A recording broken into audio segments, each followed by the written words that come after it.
मित्रों, हमारे पृथ्वी पर अनेक जीव जंतु हैं, अनेक प्रकार के कीड़े मकोड़े हैं, जिनमें से कुछ बड़े जीव हैं और कुछ छोटे जीव हैं। और इनमें से कुछ जीव ऐसे हैं जिनको हम मनुष्य मारकर खाते हैं। तो क्या भगवान ने जीवों को मारकर खाने के लिए बनाया है? और क्या मांस खाना पुण्य है या पाप? आज मैं आपको यही बताऊंगी कि जीवों को मारकर खाने से पाप लगता है या नहीं। जैसे पशु पक्षी, भेड़ बकरी, मुर्गा आदि समस्त प्राणियों का मांस खाने से मनुष्य को बुढ़ापे में कौन से पाप भुगतने पड़ते हैं। तो आइए जानते हैं कि जीव जंतुओं को मारकर खाना कितना सही है और कितना गलत। ऐसा करने वालों को नरक में कौन सी सजा मिलती है।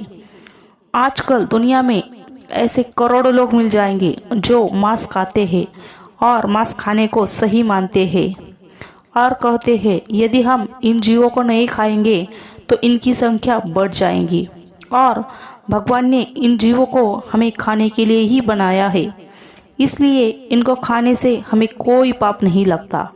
और कुछ लोग ऐसे भी हैं जो जीवों को मारकर खाने को पाप मानते हैं और उनका कहना है कि मांस खाने से पाप लगता है और मांस खाने वालों की पूजा ईश स्वीकार नहीं करते।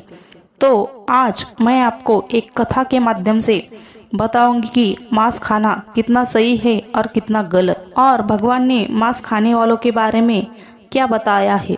मित्रों, एक बार माता लक्ष्मी भगवान विष्णु से मिलने के लिए जाती है और भगवान विष्णु से पूछती है, प्रभु, जब मैं देवलोक से आ रही थी तो मैंने देखा कि पृथ्वी पर लोग अनेक मनुष्य छोटे छोटे जीवों को मारकर उन्हें अपना भोजन बनाते हैं। यह देखकर मेरे मन में एक प्रश्न उठ रहा है। मैं चाहती हूँ कि आप मेरे प्रश्न का उत्तर दें। तो भगवान विष्णु ने माता लक्ष्मी को कहा, तुम्हारे मन में कौन सा प्रश्न उठ रहा है, मुझे तुम वह बताओ। तो माता लक्ष्मी ने प्रभु से कहा, क्या छोटे छोटे जीवों को मारकर खाना पाप है या पुण्य है? तो भगवान विष्णु ने कहा, मैं तुम्हें एक गांव की कथा सुनाता हूँ, जिन्हें सुनकर तुम्हें पता चल जाएगा कि मांस खाना पाप है या पुण्य।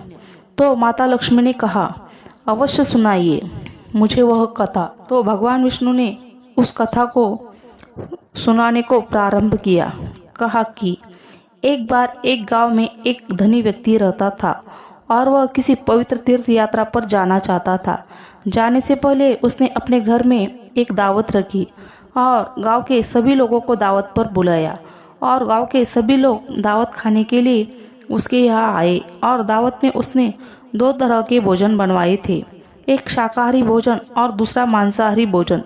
मांसाहारी भोजन में उसने बकरी, मुर्गा, मछलियाँ आदि बनवाया था और सभी गांव वालों को बकरी, मुर्गा, मछली का मांस परोस गया और गांव वालों ने बहुत चाव से खाया। जो लोग मांस खाना पाप मानते थे उन्होंने शाकाहारी भोजन खाया और सभी गांव वालों के भोजन करने के बाद उस धनी आदमी ने जब यह देखा कि कुछ गांव वाले ने तो भोजन में मांस मछली खा ली, परंतु कुछ लोगों ने इसको हाथ भी नहीं लगाया, और यह देखकर उस धनी आदमी ने सभी लोगों को एक जगह पर बैठाया और उनसे कहा कि मांस, मछलियाँ और छोटे जीवों को ईश्वर ने हमें इंसानों को खाने के लिए बनाया है ताकि हम उनको मारकर खा सके, और ईश्वर ने अन्य भोजन के साथ साथ मनुष्य को खाने के लिए मछलियाँ और कई तरह के छोटे छोटे जीवों को जन्म दिया है।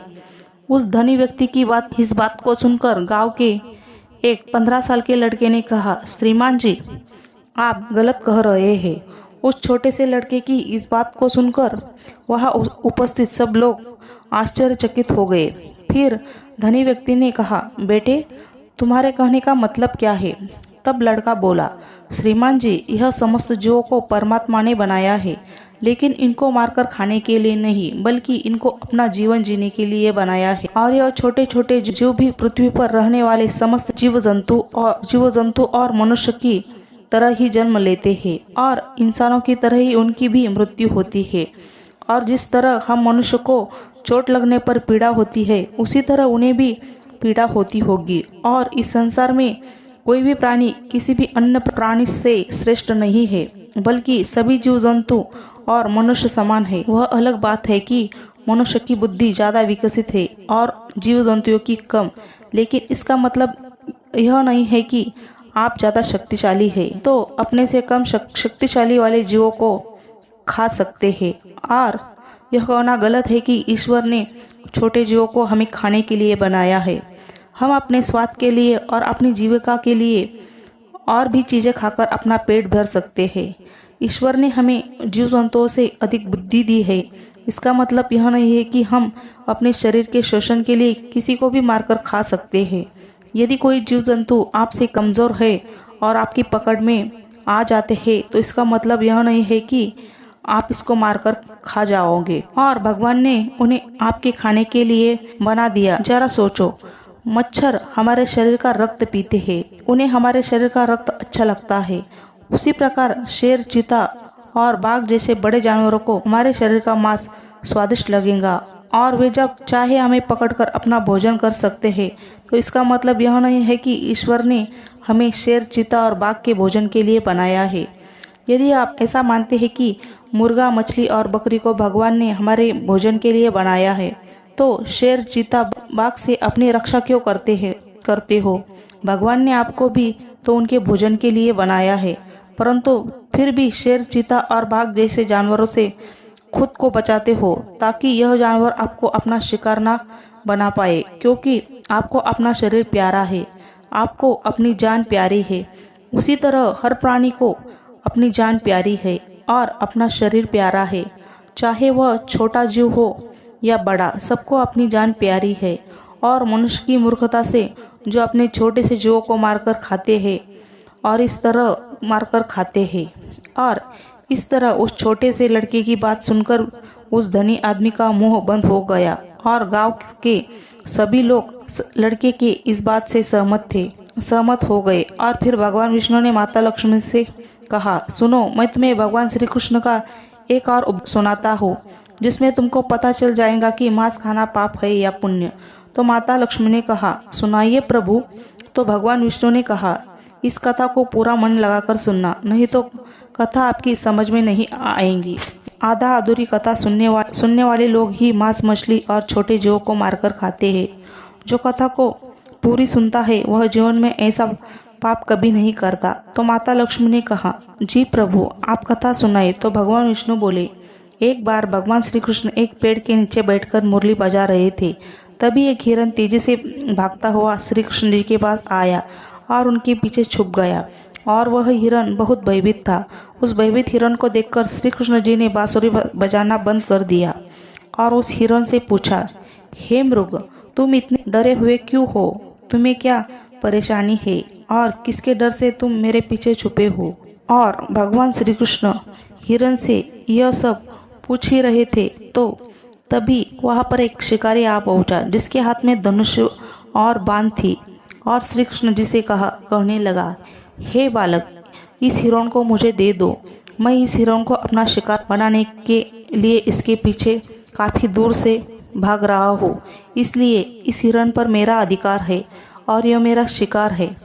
तब उस शिकारी ने भगवान श्री कृष्ण से कहा, किसी भी जीव पर किसी का भी अधिकार नहीं होता, हर प्राणी पर केवल उसका ही अधिकार होता है। फिर शिकारी कहता है, नहीं, इस हिरण पर मेरा अधिकार है और मैं इसका शिकार करके इसको मार कर खाऊंगा। तब श्री कृष्ण उस शिकारी से कहते हैं, किसी प्राणी को मारकर खाने का अधिकार तुम्हें किसने दिया है? और इसको मारने का अधिकार तो उसको भी नहीं है जिसने इसे जन्म दिया है। और किसी भी जीव को मारना पाप है। क्या तुम इस बात को नहीं मानते हो? तब शिकारी कहता है, हे बालक, किसी जीव के मांस का भोजन करना पाप नहीं है और जीवों को मारकर मैं उन्हें इस मोह माया से मुक्त करता हूँ। फिर ऐसा करना पाप कैसे हो सकता है? वैसे भी यदि मैं नहीं खाऊंगा तो कोई ना कोई तो इसे मारकर खाएंगा ही। और अगर जीवों को मारना पाप है तो राजा लोग इतना शिकार क्यों करते हैं? इस बात को सुनकर श्री कृष्ण समझ गए कि इसकी बुद्धि शिकार करते करते और मांस खाते खाते मंद पड़ गई है और इसे पाप और पुण्य का ज्ञान नहीं है। तब भगवान श्री कृष्ण उस शिकारी को कहानी सुनाते हुए कहते हैं, हे वत्स, इस कहानी को ध्यान से सुनना। जीवों की शिकार क्यों करते हैं और मांस क्यों खाते हैं, इसे खाने से हमें कौन सा पाप भुगतना पड़ता है। सुनाते हुए श्री कृष्ण जी कहते हैं, मगध देश में एक बार भयंकर अकाल पड़ गया था। लोगों की फसलें पूरी तरह से नष्ट हो गई थी और वहाँ सभी लोग भूख से मरने लगे। और वहाँ के राजा को इस बात की बहुत चिंता हुई कि लोग भूख से मर रहे हैं, इन्हें इस भूखमरी से कैसे बचाया जाए। तो राजा ने सभा लगाई और अपने मंत्री से पूछा कि लोगों को इस भूखमरी से कैसे बचाया जाए। राजा की बात सुनकर सभा में उपस्थित सभी मंत्री महामंत्री सोच में पड़ गए कि इसका उपाय क्या है। तब उस सभा में मांस खाने वाला व्यक्ति बैठा था। उसने सोचा कि मांस को भोजन में शामिल करने का यह अच्छा मौका है। यदि राजा की अनुमति मिल गई तो हम जीवों को मारकर अपना भोजन बना सकेंगे और मनमानी करेंगे, कोई रोक टोक भी नहीं होगी। उसने राजा को सुझाव देते हुए कहा, महाराज, इस भूखमरी से बचने का एक विकल्प है। क्यों ना हम जीवों को मारकर उनका मांस खाएं। इससे भूखमरी का संकट भी दूर हो जाएगा और इससे धन भी खर्च नहीं होगा और हमारा पेट भी भर जाएगा। सभा में बैठे सभी लोग को यह बात सही लगी और सबने बोला, महाराज, भूखमरी से बचने का यही एक विकल्प है। लेकिन राजा को यह बात बिल्कुल सही नहीं लगी और सभा में चुपचाप बैठे थे। राजा ने पूछा, महामंत्री, आप चुप क्यों बैठे हो। तब महामंत्री ने कहा, महाराज, जीवों को मारकर खाना सही नहीं है और मैं अपनी राय आपको कल दूंगा। और रात होते ही महामंत्री उस व्यक्ति के घर गए जिसने मांस खाने की कही थी और मंत्री ने उस व्यक्ति से कहा, भाई, आज शाम को महाराज की तबीयत बहुत खराब हो गई है और वैद्य ने कहा है कि यदि राजा को किसी मोटे, ताजे और दृष्टपुष्ट इंसान का थोड़ा सा मांस खाने को मिल जाए तो वह पूरी तरह से ठीक हो जाएगा। और तुम दृष्टपुष्ट और मोटे ताजे हो, इसलिए मैं आपका मांस लेने आया हूँ और मुझे विश्वास है कि आप राजा को बचाने के लिए हमें अपना मांस जरूर देंगे और महाराज ने इसलिए हमें यहाँ भेजा है। आपको इसके बदले में जितना धन चाहिए मैं उतना धन देने को तैयार हूँ, बस आप अपने शरीर से थोड़ा सा मांस दे दे। मंत्री की यह बात सुनकर वह आदमी बहुत डर गया और वह भागता हुआ अपने घर के अंदर गया और अपने घर से 1,00,000 स्वर्ण मुद्राएं लाकर महामंत्री को दे दिया और कहा, मेरे शरीर के मांस के बदले यह 1,00,000 स्वर्ण मुद्रा ले लीजिए और इन स्वर्ण मुद्राओं से किसी और का मांस खरीद लीजिए। फिर महामंत्री बोले, नहीं भाई, राजा ने आपका ही मांस लाने को कहा है क्योंकि आप बहुत दृष्टपुष्ट है और थोड़ा सा मांस देने से आपका कुछ नहीं बिगड़ेगा और राजा की जान भी बच जाएगी और इसके बदले में राजा तुम्हें मंत्री पद भी देंगे। यह सुनकर वह व्यक्ति महामंत्री के पैर पकड़कर बोला, मंत्री जी, मुझे माफ कर दो, मैं अपने शरीर का मांस नहीं दे सकता। इतना कहकर वह वहां से भागने लगा। मंत्री ने कहा, तुमको यहाँ से भागने की कोई जरूरत नहीं है। यदि तुमको अपना मांस नहीं देना है तो मत दो, मैं तुम्हारी यह 1,00,000 स्वर्ण मुद्राएं लेकर जा रहा हूँ।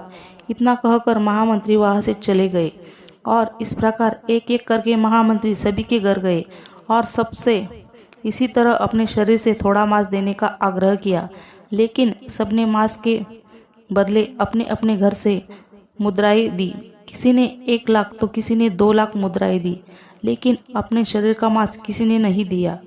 फिर महामंत्री उन मुद्राओं को लेकर अपने घर चले गए और अगले दिन सुबह सुबह सारे लोग राजा को देखने उसके महल पहुंचे और महामंत्री भी उन मुद्राओं को लेकर राजा के दरबार में पहुंच गए और उन मुद्राओं को राजा के सामने रख दिया। पैसों को देखकर राजा बोले, महामंत्री, आप इतने सारे पैसे ले आए हैं। तब महामंत्री ने राजा को मांस वाली बात बताई और कहा, महाराज, लोगों के घर गया था और झूठ में मैंने बोला कि राजा की तबीयत बहुत खराब है और उन्हें थोड़े से मांस की जरूरत है और इस तरह करके सबके घर गया और सबसे यही बात कही तो सबने मांस देने से मना कर दिया और सबने इसके बदले यह मुद्राएं दे दी। और महामंत्री ने कहा, महाराज, अब आप ही सोचे कि लोगों ने अपने शरीर का मांस देने से मना कर दिया और उनके बदले इतने सारे पैसे दे दिए और यही लोग कल सभा में बोल रहे थे कि हम जीवों का मांस खा भूखमरी से बच सकते हैं। जरा सोचे, जब इंसान अपना थोड़ा सा मांस नहीं दे सकता तो हम जीवित जानवरों को मारकर खाएंगे तो उन जीवों को कितना दर्द होगा। महामंत्री की इस बात को सुनकर राजा को यह सब बात समझ आ गई थी कि हमें जीवों को मारकर नहीं खाना चाहिए। इस प्रकार भगवान श्री कृष्ण ने उस शिकारी से कहा, जीवों को मारकर नहीं खाना चाहिए। इस प्रकार भगवान श्री कृष्ण ने उस शिकारी से कहा कि यह कहानी सुनकर तुमको समझ आ गया होगा कि अपना शरीर सबको प्रिय होता है, चाहे वह कोई मनुष्य हो या कोई जीव, और सबके प्राण उतने ही मूल्यवान हैं जितने कि आपके। इसलिए हमें किसी को मार कर नहीं खाना चाहिए, क्योंकि यदि मनुष्य को कोई चोट पहुंचता है तो उसे दर्द होता है, परंतु वह एक पल भी नहीं लगता। और आप जिस तरह इस हरण को मार रहे हैं, इसी तरह यदि कोई तुमको अपना शिकार बनाए और तुमको मार कर खा जाए तो कैसा होगा। जिस दिन आपको भी कोई बड़ा जानवर शिकार करेगा, उस दिन जिंदगी की कीमत समझ में आ जाएगी। श्री कृष्ण की यह बात सुनकर शिकारी की आंखों में आंसू आ गए और बोला, अब से मैं मांस खाना छोड़ दूंगा। मित्रों, मैं उम्मीद करती हूँ कि भगवान मांस खाने वाले लोगों की मानसिकता को बदले, क्योंकि कुछ लोगों को लगता है मांस खाना पाप नहीं है, और मैं तो खरीद कर खाता हूँ, इसलिए मुझे पाप नहीं लगता। पर ऐसा नहीं है, पाप सबको लगता है, चाहे आप खरीद कर खाए या आप जीवों को मारकर खाए। इसलिए हमें मांस नहीं खाना चाहिए, क्योंकि मांस खाने वाले की प्रार्थना ईश्वर स्वीकार नहीं करते, और मांस खाने वाले लोगों को इस बात का छोटे से लेकर बड़े जीवों तक सभी को ईश्वर ने अपना जीवन जीने का अधिकार दिया है। उनका जीवन नष्ट ना करे, अपने से थोड़े से स्वाद के लिए उनको मारकर ना खाए, क्योंकि खाने के लिए ईश्वर ने आपको फल फूल और सब्जियां दी है। मित्रों, उम्मीद करती हूँ कि आपको यह वीडियो ज़रूर पसंद आए। अगर आपको यह वीडियो पसंद आए तो प्लीज़ वीडियो को लाइक कीजिए और हमारे चैनल को सब्सक्राइब कीजिए। बोलो जय श्री कृष्ण।